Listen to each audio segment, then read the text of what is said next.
in case you couldn't already tell, we're going somewhere Tolkien related. I'm just setting up the van to make a little bit of a Instagram reel, so you can come and help me do that. My plan is to put this blanket on the chair just to make it look a little bit aesthetically pleasing. Subtle hints for any Tolkien fans out there who will know the reference, one would hope. So yes, in theory, I think it will look good here. So we'll see. I'll put it on. I don't think it looks too bad. I think maybe if we move it over, like scrunch it up a little bit, maybe it would look slightly better. Get the tree in there. I think that looks okay. I'll flip the camera around and then we can have a little bit of a closer look. Great, my neighbour is head trimming, so I don't know if this is even going to go to plan now. I don't think she looks all too bad. I'm just going to show you inside, just so you can have a little bit of a closer look before I film about 2 seconds to add to a reel I'm going to do. Yep, I think that blanket works just fine. Oh, it looks so good. And we are now doing a voiceover because it quickly became apparent that I am not cut out for content creating in public. So, with that being said, welcome to Sarehole Mill. Tolkien's connection to Sarehole Mill is deeply rooted in his childhood experiences in the surrounding area of Moseley in Birmingham, where he lived from the ages of about 8 to 12. The mill which he often visited left a lasting impression on him and is believed to have inspired several elements of his literary works, particularly the idyllic landscapes we are all so familiar with of the Shire in The Hobbit and Lord of the Rings. Tolkien described the mill and its lush, rural environment in letters, reminiscing about the adventures he had there with friends, which fostered his fantastic imagination. He actually spent so much time here as a child with his brother, playing and exploring. He became a hindrance and an annoyance to the local miller, who would sometimes chase the boys off, earning him the nickname the White Ogre. In a moment, you will see that Sarehole Mill actually has a chimney, which is quite an unusual feature for a water mill. This stems from the fact that when Matthew Boulton rebuilt the mill in 1786, he put in a steam engine in order to press steel.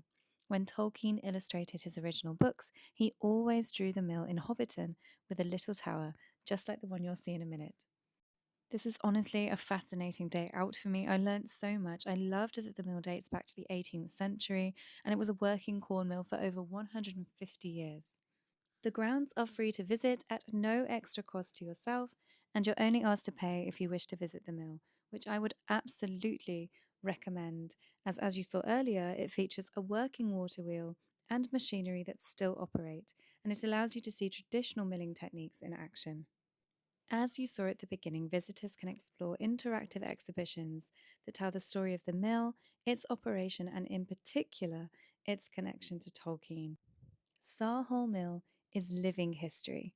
As somebody who has grown up in the West Midlands, it's a glimpse into Birmingham's industrial past.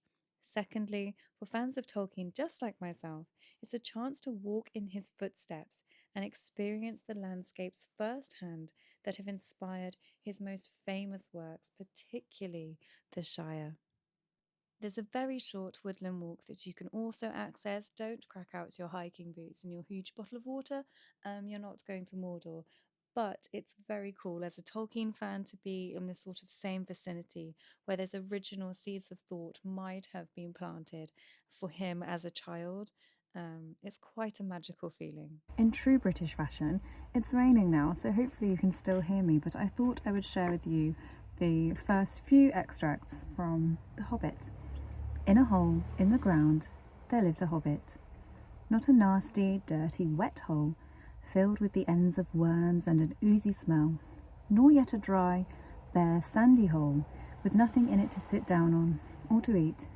It was a hobbit hole, and that means comfort. It had a perfectly round door, like a porthole, painted green, with a shiny yellow brass knob in the exact middle. The door opened onto a tube-shaped hall-like tunnel, a very comfortable tunnel without smoke, with panelled walls and floors tiled and carpeted, provided with polished chairs and lots of pegs for hats and coats. The hobbit was fond of visitors. The tunnel wound on and on, going fairly but not quite straight into the side of the hill. The hill, as all the people for many miles round called it, and many little round doors opened out of it, first on one side and then on another. No going upstairs for this hobbit. Bedrooms, bathrooms, cellars, pantries, lots of these, wardrobes. He had whole rooms devoted to clothes. Kitchens, dining rooms, all were on the same floor, and indeed on the same passage. The best rooms were all on the left-hand side, going in, for these were the only ones to have windows, deep-set, round windows, looking over his garden, and meadows beyond, sloping down to the river. This hobbit was a very well-to-do hobbit, and his name was Baggins. The Bagginses had lived in the neighbourhood of the hill for some time, out of mind, and people considered them very respectable, not only because most of them were rich, but also because they never had any adventures, or did anything unexpected. You could tell what a Baggins would say on any question without the bother of asking him. This is a story, bear with me, of how a Baggins had an adventure and found himself doing and saying things altogether unexpected. He may have lost the neighbours' respect, but he gained, well, you will see whether he gained anything in the end.